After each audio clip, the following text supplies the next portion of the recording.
Here's a question I want you to think about for a second. Why do smart people make terrible decisions with money? Not uneducated people, not people who don't care, but smart, disciplined, hardworking people who clearly know what they should be doing, and still end up broke, in debt, or financially stuck after decades of effort. The answer has nothing to do with math. It has nothing to do with formulas, the stock market, interest rates, or even how much money you earn. It has everything to do with behavior. And that is the central idea behind one of the most important finance books ever written in the last 20 years. The Psychology of Money by Morgan Housel. In this video, I'm going to break down the key ideas from this book in a way that actually makes sense in real life, not just theory. Ideas that can completely change how you see money, decisions, risk, and even success itself. Morgan Housel is not your typical finance writer. He is a partner at the Collaborative Fund, and he spent years writing as a financial columnist for The Motley Fool and The Wall Street Journal. But instead of teaching formulas, charts, or technical investment strategies, he did something very different. He wrote 19 short essays about how human beings actually think, feel, and behave when money is involved. And that's exactly why this book became massive. Over 4 million copies sold worldwide, a 4.7 rating with tens of thousands of reviews, and constant recommendations from investors, entrepreneurs, and even economists. But the real reason it stands out is simple. It doesn't treat money as math. It treats it as psychology. Because here's the truth. Financial success is not about what you know. It is about how you behave. And behavior is one of the hardest things to change, even if you are intelligent, educated, or experienced. One of the first big lessons in the book is that no financial decision is made in isolation. Every single choice you make with money is influenced by your past, your environment, your upbringing, and the economic world you grew up in. Think about it. Someone who grew up in a household where money was always tight will think completely differently about saving, compared to someone who grew up with stability and abundance. Someone who saw their parents lose everything in a crisis will treat risk as something dangerous. Someone who grew up in economic growth will see risk as opportunity. So, when two people look at the same financial decision, they can come to completely opposite conclusions, and both of them will feel absolutely right. That's why financial arguments rarely work, because you are not actually arguing about numbers. You are arguing about lived experience. And that changes everything. It means the first step to better financial decisions is not learning more formulas. It is understanding yourself and others better. Another powerful idea is the role of luck and risk in financial outcomes. And this is something most people don't like to accept. Take Bill Gates as an example. He is extremely intelligent, driven, and hard-working. Nobody questions that. But he also had access to a computer terminal in 1968 at a time when almost no school in the world had one. That single factor placed him decades ahead of others in learning programming. That is not just skill. That is timing, environment, and pure luck, and the same concept applies in reverse. Many people make good decisions, work hard, do everything right, and still fail financially because of events they cannot control: medical emergencies, recessions, layoffs, family problems, or bad timing. So the lesson is uncomfortable but important. Don't overestimate how much control you actually have. Be humble with your success and fair with your failures. And most importantly, don't blindly copy someone else's path without understanding the hidden role luck played in their story.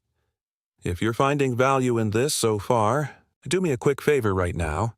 Hit the subscribe button. I post content like this every week.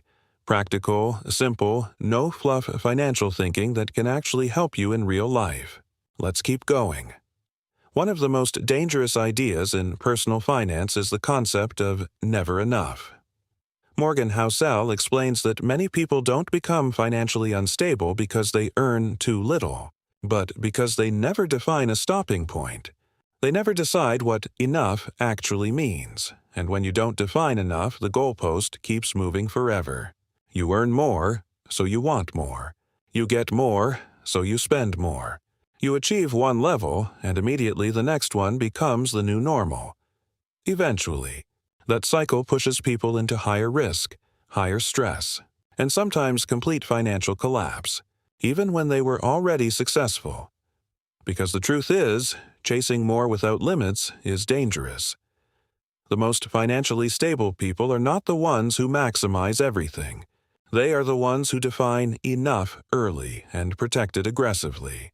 They decide, this is the income I need, this is the lifestyle I want, and beyond that, I don't need more risk. So the practical question becomes, what is your enough? Not a vague idea, but a real number. What income gives you peace of mind?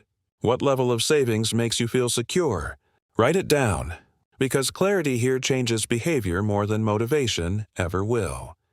Another key distinction in the book is the difference between being rich and being wealthy. Being rich is visible. It is what people can see. Expensive cars, luxury clothes, big houses, trips, social media lifestyle. Rich is loud. Wealth, on the other hand, is silent. Wealth is what you don't see. It is savings, investments, financial flexibility, and time freedom.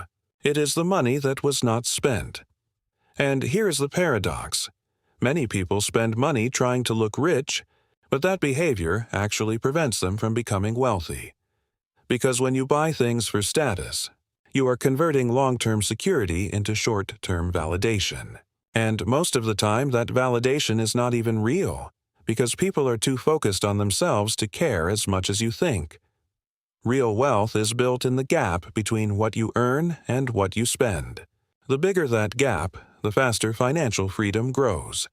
This brings us to one of the most important financial levers you actually control, your savings rate. Most people focus on income or investing returns, but both of those are unstable. Your income can change. Markets can go up and down. But your savings rate is completely under your control, and that makes it powerful, because every dollar you save today is a future option. Options to quit a job. Options to take risks. Options to survive emergencies without panic. Options to avoid debt traps. Savings is not just about money. It is about flexibility, and flexibility is what creates real freedom. Now, let's talk about time, because this is where most people underestimate wealth completely.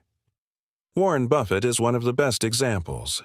Over 96% of his wealth came after the age of 65, not because he suddenly became smarter, but because compounding had time to work.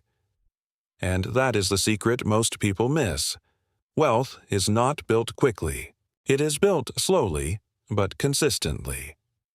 The biggest mistake people make is thinking they need to find the perfect investment. In reality, the biggest losses come from panic, selling too early, exiting during downturns, stopping the process. Because investing doesn't punish you for being wrong sometimes. It punishes you for leaving the game. So the real skill is not prediction. It is patience. Another critical idea is room for error. Most financial plans assume life will go smoothly, that your income will stay stable, that markets will behave, that nothing unexpected will happen. But reality is the opposite. Room for error means building space for mistakes, shocks, and uncertainty. It means emergency savings. It means diversification. It means not betting everything on one outcome. Because survival is what actually leads to long-term success. Not optimization, not perfection. Survival. If you can stay in the game long enough, good outcomes eventually show up. At the core, the psychology of money is not really about money at all. It is about human behavior. We overspend. We compare ourselves. We panic. We chase status.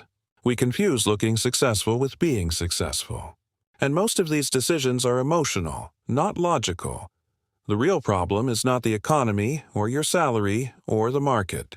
The real problem is how humans behave under uncertainty. But here is the good news. Behavior is changeable. Not instantly, not easily, but gradually, through awareness and repetition. Financial freedom does not come from one big decision. It comes from hundreds of small corrections over time. So let's recap the core ideas. No one is crazy because everyone acts from their own experience. Luck and risk play a much bigger role than people admit. You must define enough or risk endless chasing. Wealth is invisible, not something you show.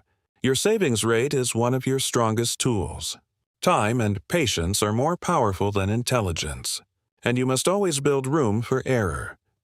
If this video gave you even one idea that changed how you think about money, leave a comment below and let me know what part hit you the most. And don't forget to subscribe if you want more content like this, because I'll be breaking down more ideas, books, and financial lessons that can actually change how you think and act with money. I'll see you in the next one.